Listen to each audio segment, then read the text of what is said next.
Here's a theme song, you know it's not a mean song. It's a good song, just as it should song. American Brews and Tunes. Shibbity-beeby-dow! Uptown girl, we're back. She's been living in her uptown world. We're back. They never had a backstreet girl. That doesn't sound like Billy Joel at all when he sings that. Uptown girl, she's been living in her white dress. No, white bread world. Whatever.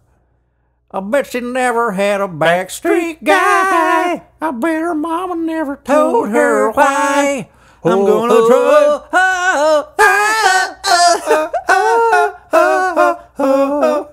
It doesn't sound anything like Billy Joel in that song. Have you ever seen the music video for that? I think I have. It's really dumb. It's goofy. Like he's a backstreet guy, so he's like working in an auto shop. Yep. And isn't there a bunch of there's a bunch of guys? There's a bunch of guys, and they have like wrenches, and they're doing a dance. And Yep. and they're taking the wrenches in the air, and they're like cranking them back and forth with the beat. It's so goofy. So dumb. But that song's great. I love yeah, Billy Joel. it's a great song. I recently watched Oliver and Company. Is that a cartoon? Cartoon Disney version of Oliver and Twist. Oliver Twist. Oh, really? Where the cat is Oliver and the dogs are the orphan boys. But Artful Dodger is voiced by Billy Joel. Oh, really? Yeah, it's so funny. He has one like original song in there. Well, I don't know if he wrote it, but he sings it. It's That's pretty good. Funny.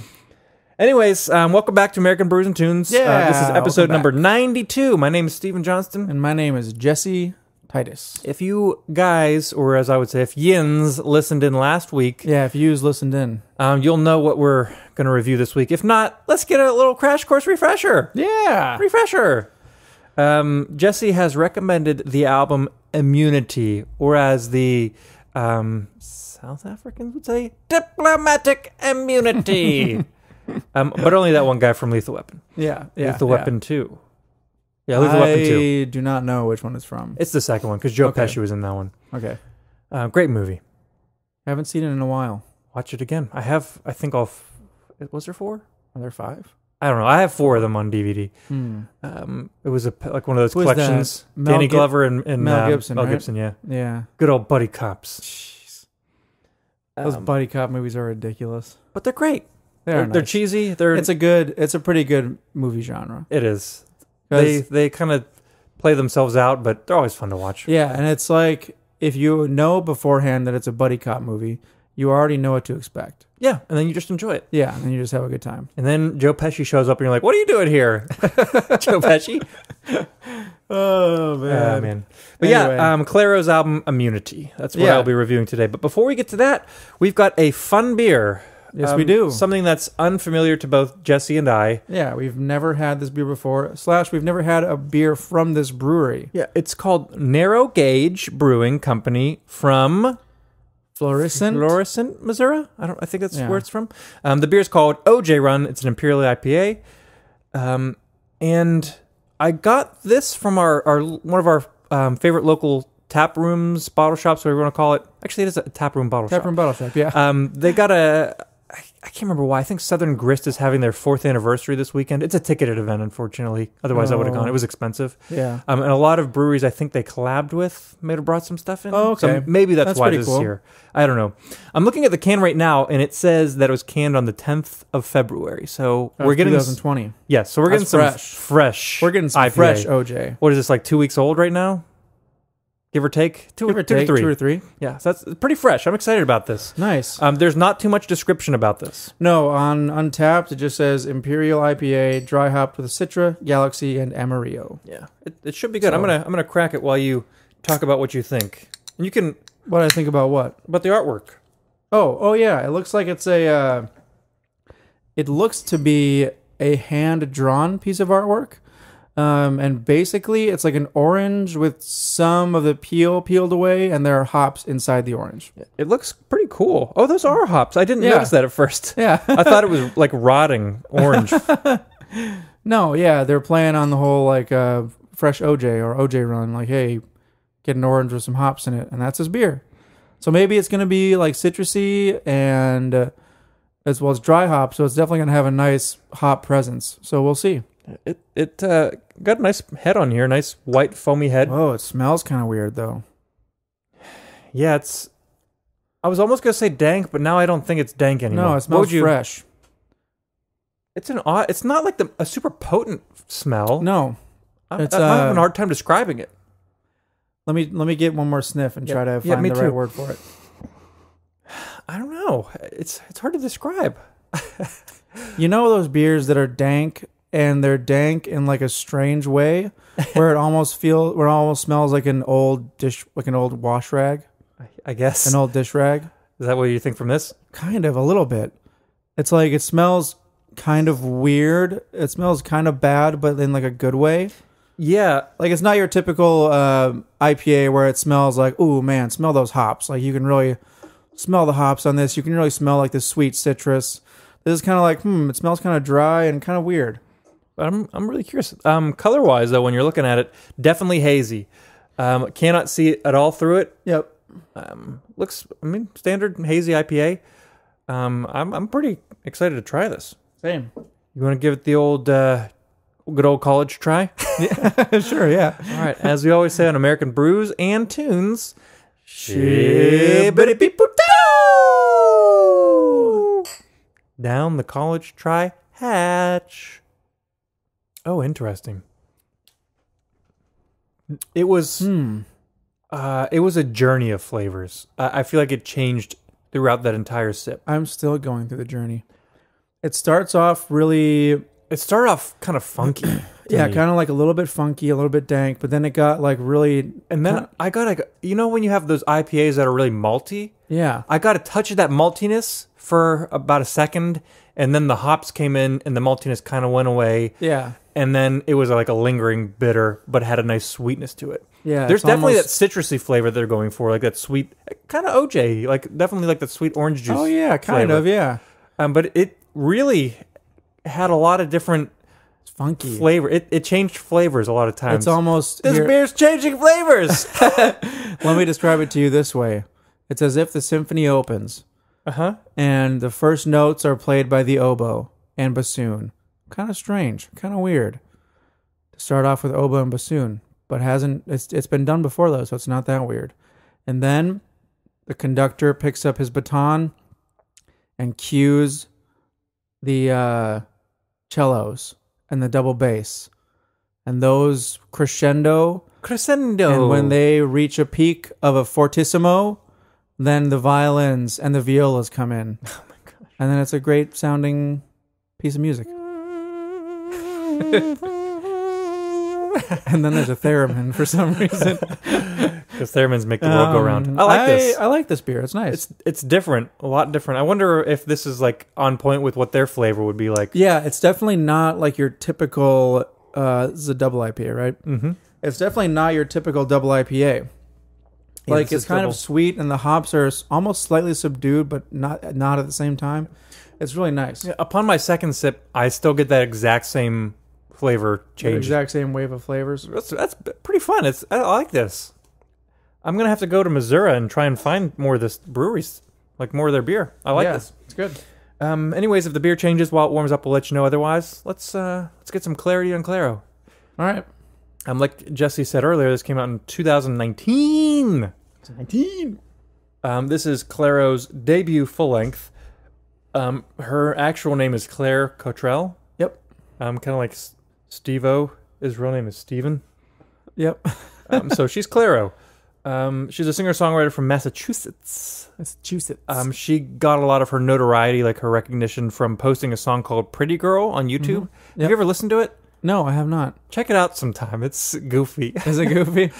Yeah. It's very kind of cheap production, like funny sounds. Like you just got to listen to it and see. It's a funny video because you can tell it's homemade. Yeah. But a lot of people liked it.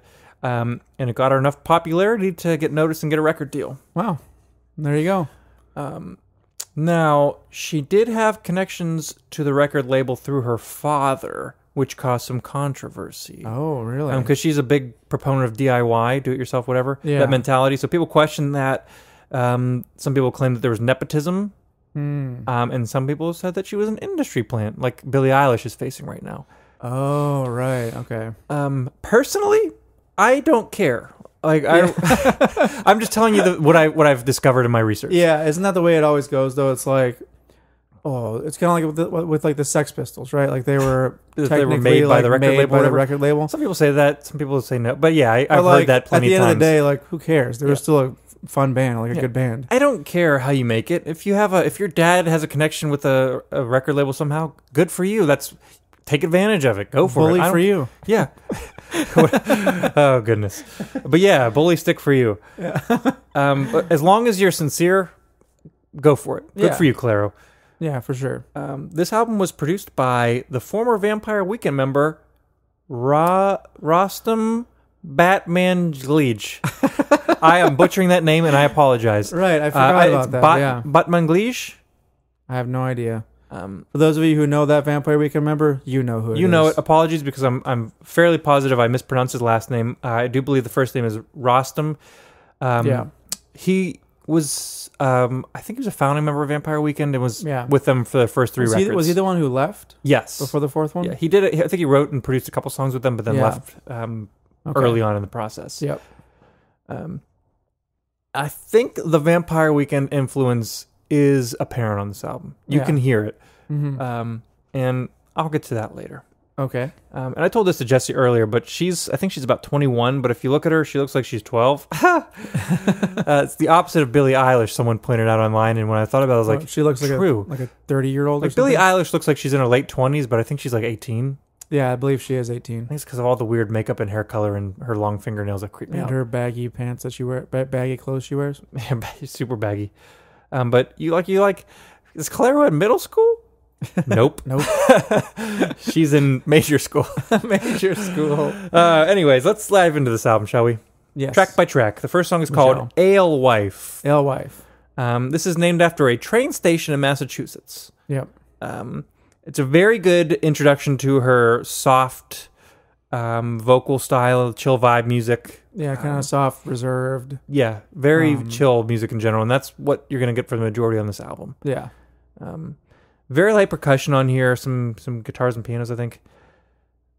Songs about her having a tough time in the 8th grade in particular, and she doesn't come out and say it, but I'm fairly positive she was contemplating suicide, and a friend helped her through it. Yeah, it seems like her friend showed up to the house or something. Yeah, and based on knocked the lyrics, on the door. Yeah, based on the lyrics, it seems like that could be what it's about. Yeah. So a friend helped her, is what it seems like. Yeah.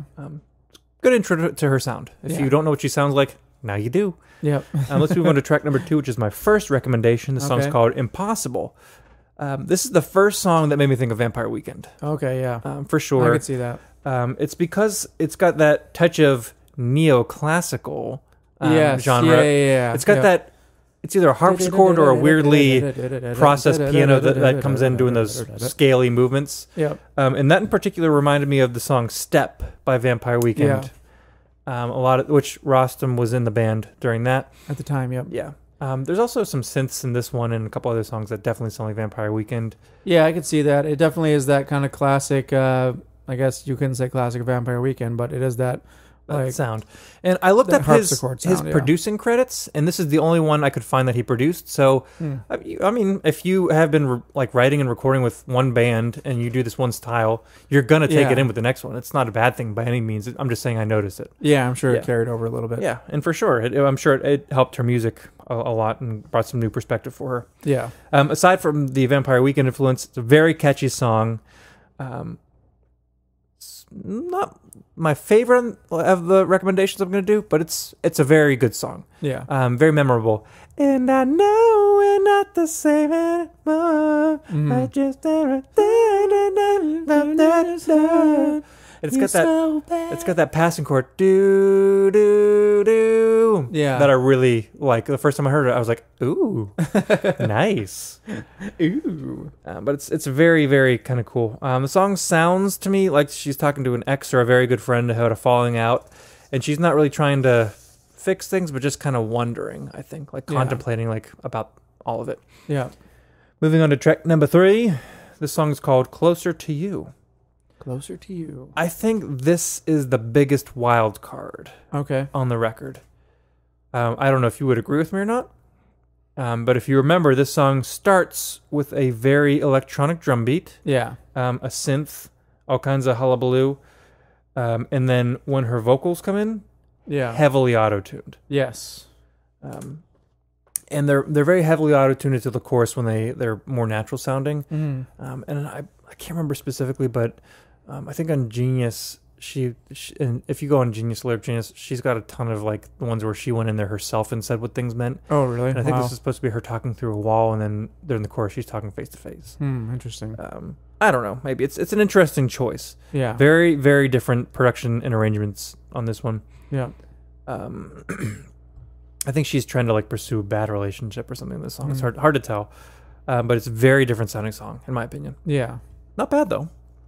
Moving on to track number 4, which is called North. North. This starts off with a drum beat, and before anything else comes in, it reminds me of the song "Soon" by My Bloody Valentine. Oh, really? Oh, okay. I can see You that. can kind of see it. I heard That's it funny. every time. Like the drums would come in, I expected that guitar part to come in, but it never did. And her song started, and it didn't sound anything like My Bloody Valentine afterwards. Oh, I know exactly what you're talking about. Mm-hmm. Yeah, that same type of drum beat. I can Yes. definitely hear that. That's funny. But you know, just because of the beat, nothing else really reminded me. Yeah. Anyways, the chorus is very catchy. Clairo has said that this song is about having a romantic relationship while being on tour and how it's tough with the coming and going. And I'm glad she pointed that out, because if she hadn't said that, I would have no idea. I feel like it's not super clear in the actual message of the song itself. Yeah. After she says that in the context, you can go back and kind of get some pick of the that. lyrics apart and see that. Interesting. But with just like the lyrics based on themselves, I don't get it. Yeah. Anyways, on to track number 5, which is my second recommendation. The song is called Bags. Bags, yeah. And this was released before the album came out. It was the first single. Did really well. People liked it a lot. Yeah. I really like that song. It's very good. When I listened to this record the first time, it wasn't my favorite record. That's typically what happens to me when I listen to things for the first time. Yeah. This was one of the songs I liked the most upon my first listen. So Okay, this yeah. one stuck out to me for some reason. I don't know Yeah. why. It did. It's got that kind of like driving drum beat. Mm-hmm. I think I read that it was from Danielle Haim from the band Haim. Oh, really? And some of the one of the Haim girls sang vocal melodies on the newest Vampire Weekend record. Yes. Just kind of interesting. Yeah. But anyways, this song is about sitting on a couch with somebody you like as more than friends and not knowing how they feel. And Clairo's point more specifically, it's about sitting with a girl, which adds more layers of difficulty. So she's like sitting across from a girl, not even knowing that this girl is into girls. So she's got this all kind of things to think about and figure out. Yes. So more layers of difficulty. It's a really catchy song. Yeah, very, very good song. Simple drums, simple melody, but it's very memorable. Yeah.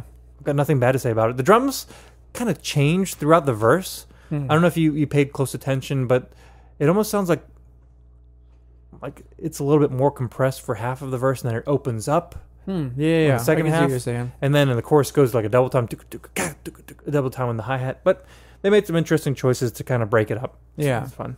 To kind of add a little bit of variety to the song. Moving on to track number 6, which is called Softly. Softly. One of the things I really like about this song is that during the verses, the vocals are centered. Like I'm sure they're doubled, but they're all in the center. Yeah. And as soon as you get to the chorus, if you're listening to this like through really good stereo speakers in your car or on some headphones, I'd recommend headphones because it's the best way to hear it. Yeah. The vocals pan real hard to the left and the right, and they're still doubled, so it's not like they're singing harmonies, but it's just really cool to hear the difference between the verse and the chorus, how they did that production. Yeah. Huh. It's just a really cool sound. That's what I liked out of that one. This is a love song, but more specifically about loving girls in general. It's not like about one person, Yeah. just about loving girls. Moving on to track number 7, which is my last recommendation. Ooh. The song is called Sophia. Sophia. I think this is probably the catchiest song on the album. Yeah, it's in my a opinion. very, very catchy song. Yes. The title references girls that she was attracted to, like when she was kind of like first exploring that, such as, and this is her words, not mine, Sofia Coppola or Sofia Vergara. Oh, you mean the actress? The actress Sofia Yeah. Vergara? Yeah, okay. I don't know who Sofia Coppola is. Maybe Francis Ford Coppola's daughter? I don't know. I don't know, but I recognize Vergara. Is Yeah, that yeah, her she's name is? a Latino actress. Yeah, she's in the one show Modern Family? Modern Family, yeah. The song's about discovering and exploring her sexuality, like kind of like on that early end when she's just trying to figure everything out, you know? Yeah. And so she's nervous and she's pursuing this relationship because she wants to, but she knows it'll be difficult. And so she's kind of like trying to like work through it and convince the other person to do it too. Yeah. You know, like it'll be, you know, it's going to be tough, but it'll be worth it. Yeah.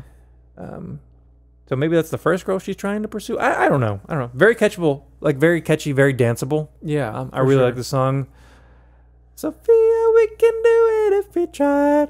Only to feel like I did a parody of this song myself. Did you? towards my dog Stanley. He doesn't poop in the bed, but somebody's dog did poop in the bed, and so I was trying to tell him not to poop in the bed. So I was like, Stanley, please don't poop in the bed. Please don't poop in the bed. And I was just like dancing around the room singing that with Stanley, and he was jumping on me, and it was a great time. Stanley, please don't poop in the bed. And I'll tell you what, Please don't poop. he still hasn't pooped the in bed, the so bed. win-win. So funny. It's a good beer. Yeah, Seems like it's getting a little, that multi flavors coming through a little bit more. Yeah, I think as it has warmed up a little bit, I think it's maybe the flavor's been more present, or like more, it's released a little bit more, which is pretty nice. Agreed. Let's move on to track number 8, shall we? This song is called White Flag. White Flag. So after Softly and Sophia, I think those are kind of two more upbeat, dancey sounding songs. Yeah. This one's back to that more chill vibe that you get throughout the record. Not to say this is like slow or anything, it's just more chill. Yeah. This song has some nice space, but it really doesn't hold my attention as much as some of the other songs do.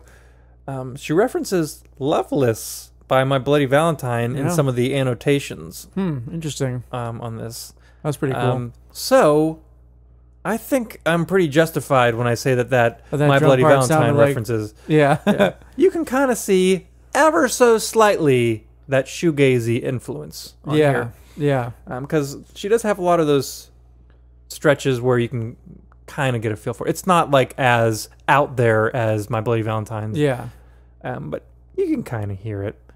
I think my early assessment was good. Anyways, this song is trying to like come to terms and be at peace with an ex. Not trying to get back together, but just kind of raising the white flag. To process it. Yeah, process with it them. all. Just trying to Yeah. be, I don't know if it's cordial or friendly or what they're trying to be, but Parlay. raising the white flag. Not get back together, though. It's not the vibe I got. Parlay. Did she say parlay? Parlay. Oh, it's parlay. I love that movie. The first one's so good. Wait. Pirates of the Caribbean? Yeah. Yeah, first one's so good. Yeah, it really is. And then they just kind every of other movie happened. they kind of just go downhill. I'll tell you what. The first one that Orlando Bloom's not in wasn't bad. Really? Yeah, it was interesting. I can't remember what it's called, but it had mermaids in it. They no longer had to try to bring to a close Orlando Bloom's character. Yeah, because that part was just too much. Was Johnny Depp still in that one? Yeah, he's he's in in them all. of them, right? And even the one after that, I didn't watch for several years after it came out. It was on Netflix, so I was like, why not? I watched it. It was kind of fun. Yeah. Yeah, so it's... I really like the one with Davy Jones in it. Oh, yeah. Just because I think he's a good actor. They do such a good job with like his whole face. It's just like the way his face looks. It looks awesome. And I can't remember the name of that actor. He's the guy who runs the hotel in John Wick. That guy? Oh yeah, that guy. Yep. Yeah, I can't At remember first, his I thought you name. meant the lobby guy. No, and I was like, no, not the lobby guy. And then I remembered who actually ran the hotel, and I was like, yes, okay, yeah. Yeah, the lobby guy is very different. And I also really like, I think just the first one because of It's so good. What's the actor's name? The guy who plays Johnny Depp. Oh, not Johnny Depp. The evil guy. Oh, Jeffrey Rush. Jeffrey Rush. He does a great job in that Yeah. one. They kind of goof him up a little bit in the later movies. Yeah. Because I think he comes back in the third one, maybe, or second. I But don't know. he's eventually like an ally, right? Well, it's, I think, ally because of they have a common enemy or something like that. Yeah. Okay. Not really ally, but they're just begrudgingly working against a common enemy. I gotta go back and watch those movies, man. Yeah. They're They didn't good. want their boat to sink. Just like Clairo did on track number 10, which is called Sinking. Sinking. So this is back to the... I skipped a song. So let's rewind a little bit, just like Pirates of the Caribbean rewinded to the Orlando Bloom stuff. Yeah. Track number 9 is called Feel Something, because Pirates of the Caribbean is trying to make you feel things with all their movies. This song is piano-driven. Trying to feel your pockets and take your money. This song feels a little melodramatic to me. Okay. Yeah. I might be a little hypercritical, but at the very minimum, it's melancholic. I don't know. Yeah. You wanna feel something, Yeah. but I feel nothing. Yeah. Not the. It's a not sad, the like, most, dragging song. Yeah, not the most inspired lyrics, but Ballady. yeah. The song's like, I think about, and she has backed this up with her annotations. Her annotations. Okay. So most of the things I'm saying right now, unless I say specifically, I think, something. on Genius, there are lots of quotations from her. She's talking about this either being right after a relationship is ended or when you're about to end it, knowing things are about done. Yeah. Yeah, in that weird phase. That's still a really catchy song, though. Yeah, but It's it's, very catchy. I think, melodramatic. Yeah. All right, moving on to track number 10, which is Sinking, which, if I keep going out of order, I'm going to sink this podcast. Ooh. You can't sink it. Sinking. It's not a ship. Away from the melancholy, this song's back to the chill sound. Melancholic. Melancholic. Isn't colic what is Melancholic. colic? It's a Colic? It's like in your baby hair. cough? No, it's That's a like in your hair. cowlick. Oh. I think there's a like colic. cowlick. A baby's colicky. I think that's like coffee or something. I always thought colicky was just talking about your hair. No. Cowlick. I can ask Google. Yeah. You can ask Google. Ask Google while typing this so I can keep talking about this song. I'm going to type it. Don't worry. I'm All not right, going to so interrupt you. Sinking. And again, this is from the annotations directly from her. This song is specifically about her juvenile rheumatoid arthritis, which has caused her a lot of pain and kept her from doing normal things. So like rheumatoid arthritis is pretty bad. And apparently she has juvenile rheumatoid arthritis. If you don't know that this song's about the arthritis, it might not make sense, but when you look at the lyrics and listen to it in that context, the things kind of come together. Otherwise, you think she might be talking to like a person, but she's not. That's weird. Yeah. Did you find anything about colic versus cowlick? Colic. How can you tell if your baby has colic? See, it's a thing. It's a baby thing. Your Is it coughing? colicky baby may also clench their fist, bend their arms and legs toward their belly, have a bloated tummy, have a red flushed face, pass gas, while they cry. What? Apparently it's like a stomach thing. I knew it was something with babies. I just didn't Weird. know. Like a colicky baby. Whenever someone said colic, I was always just like, oh yeah, that like weird circle of hair. That's a cowlick. Because I always thought Cowlick. it was like a cow licked your head. And now Yeah, you have I this funny think- thing. Cowlick. Cowlick. Yeah. Now I'm looking up cowlick. It's like a cow with its huge cow tongue was like, ooh, there's a tasty head, so I'm going to lick it. And he just licks a person's head, and then you got this swirl. A lock of hair that grows in a different direction from the rest and that resists being combed flat. Yeah, cowlick. A cowlick. Not a colic. Very Can different. you get rid of a cowlick? No. How to get rid of a cowlick? Yes, it is possible. You can fix it so it cooperates and blends with the rest of your hair. Okay, it's not actually getting rid of it, though. No, it's not. It's just It's cooperating. just making the rest of your hair cooperate with said cowlick. Shall we move on to the last song on this Clairo album? We shall. This song is called I Wouldn't Ask You. The song is wouldn't ask 7 you minutes to long. Take care of me. Clairo, let's chop that time down, girl. Girl. This song is about, and specifically, this is from her, so I'm not guessing. Yeah, okay. This song is about a time where she was hospitalized for very severe arthritis. Huh. Can you imagine having arthritis so bad you have to spend time in the hospital? Dude, yeah, that's insane. Yeah, that's gnarly. I don't think she was out yet. And so she had a boyfriend at the time. Oh. And her boyfriend was taking care of her. So she's being taken care of by him, and she's like, I wouldn't ask you to take care of me. Like, she's helpless. She doesn't want to be helpless, but she is, and she's showing gratitude. And I think that's why she said she had the kids singing the chorus. I wouldn't ask you. I was about to say the children are helpless. That's the part of like the song where I was like, because the kids are the ones who need the help the most. Yeah. That's the message. I don't really care for the kids singing either. Yeah. That's just why she justified it. I, in general, do not enjoy when there are children singing in any type of song. I'll tell you what song I love when a kid sings. What? Sir, I want to buy these shoes from my mama, please. No. Mama meets Jesus tonight.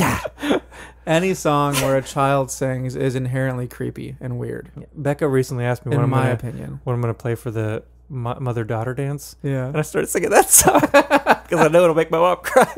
I can't do that, though. It'll probably be Blink-182. I don't know. It'll be Blink-182. Anyways, back to Clairo. This song is in two distinct parts. Say Clairo? No, back to Clairo. Oh, you said back to Clairo, like iCarly. iCarly? Yeah. I mean, she's young enough. She looks like iCarly. I don't know.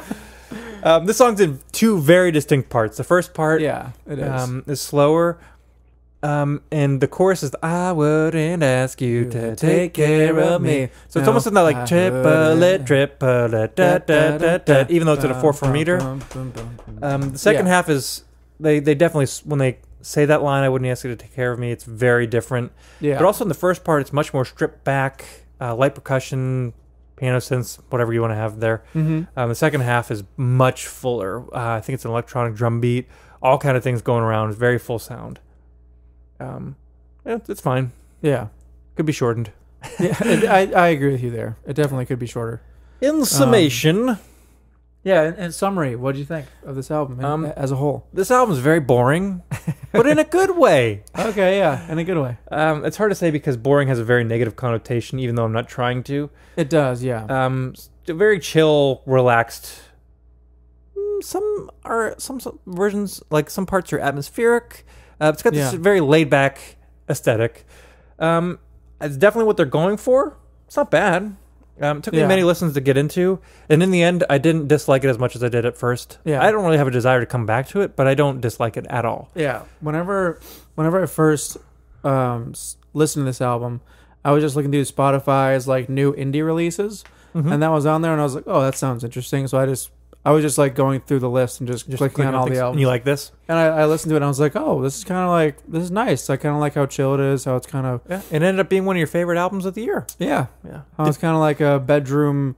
I think people describe it as like bedroom pop or something like that. Like it's just someone like sitting in their room, like chilling, just playing, and it being very simple and kind of atmospheric and catchy and nice sounding. For sure. Yeah, I was more surprised by the fact that I liked it a lot. Yeah. I was like, oh, I like this. She had an EP come out before this, but I haven't listened to that yet. Same. And I think she has some new songs out right now, too. I have no idea. Neither do I.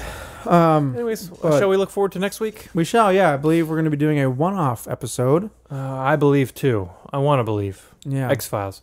But we're going to be reviewing the posthumous album Circles by the late Mac Miller. Yes, we will. Yeah, I think we've had enough time. I'm going to have to go back and listen again, obviously, but I think we've had enough time to digest it. Yeah, I really re-listened to it, I think, 2 days ago. There you go. So you're getting a refresher. Yeah, I'll definitely listen to it more, though, before we put it back in my car. Episode. Yeah. So we'll go over that. I'm looking forward to that. Yeah, maybe we'll have another Miller High Life. We got to switch it for up. that episode. Miller Low Life. Miller Low Life. I don't know. Maybe just a Miller Light. Nah. Well, I do know that... you know the TV show or the internet show Hot Ones? I do, yes. There are YouTube channels called First We Feast. Yeah. And they also host a show called That's Odd, Let's Drink It. Okay. And it's Sam, I can't remember his last name, the founder, head brewer, whatever he is, from Dogfish Head. Oh, okay. So he makes weird beers with people and lets them drink it. And Mac Miller was on an episode. Oh, really? Mac Miller was talking about how he liked like whiskey and bourbon and stuff. Yeah. And so he made him I think it was a barrel-aged something or other. Yeah. And he liked it. So maybe we'll have a barrel-aged beer. I don't know. We'll figure that out when the time comes. I know they did one. I think he did another episode with. I want to say that he did one with Rhett and Link. I'll have to look that up. I'm pretty sure. I hope he did. He has a good one with Nardwar. Really? Yeah. I wish he was on Hot Ones, but alas. Yeah, oh well. But yeah, look forward to that. So it goes. It should be. So it goes. Yeah, so it goes. Should be a good one though. Should be good. Yeah. Good time. Final thoughts on the beer? It's tasty. I like it. I like it as too. it warmed up, I think it tasted a little bit better. Yeah. The flavors kind of got a little bit more rounded, a little bit less more cohesive. Yeah, more cohesive. That's what I was looking for. Tightened up. It tightened up. The journey was shortened from consumption to taste. They brought the OJ back to the house and poured it in a glass, and now I'm drinking it. And it was pasteurized. Homogenized. It was pasteurized. Homogenized. Not from concentrate. What is pasteurization? It's Is it where they like clean it? It's some form of getting rid of bacteria. Okay, because I know like you have to pasteurize milk. Yeah, but there's some people who are like, I'm not going to drink pasteurized milk. Oh, it's a good thing to do. I'm only going to drink it from the teat. I think that's bad. Oh, I don't know if it's bad or not, but pasteurization from Louis Pasteur is supposed to. Louis Pasteur. Yeah, Is that actually someone? Yes. Oh, he's the one who came up with pasteurization. I was like, what? It's supposed to get rid of bacteria, I believe, and bad things. So I'm all for it. Let's stay safe. Coronavirus is upon us. Oof. Yeah, hopefully. Has nothing to do with Corona beer. Corona beer, I don't know if you saw, but they took a huge hit. People aren't buying Corona because they're... Yeah, I know. They were like... I saw like some Twitter screenshot from them. They were like, for the last time, our beer does not give you the virus. People are so dumb. Yeah. Well, now they're calling it COVID-19. I know, but coronavirus comes from China. Corona comes from Mexico. Is probably produced in America. You're probably right. There are probably some that are produced in America. But it's Mexican style lager. Yeah. Does not come from China. I just remember seeing that tweet and I was just like, oh my gosh, are people like they had millions of dollars in loss this quarter. Do people really need to be told that? Unfortunately, yes. Wow. Anyways, let's finish this beers and sign off for the week, shall we? Let's do it. As we always say in American Brews and Tunes, down the hatch. Ah, what a delicious brew. And I wouldn't ask you to take care of me.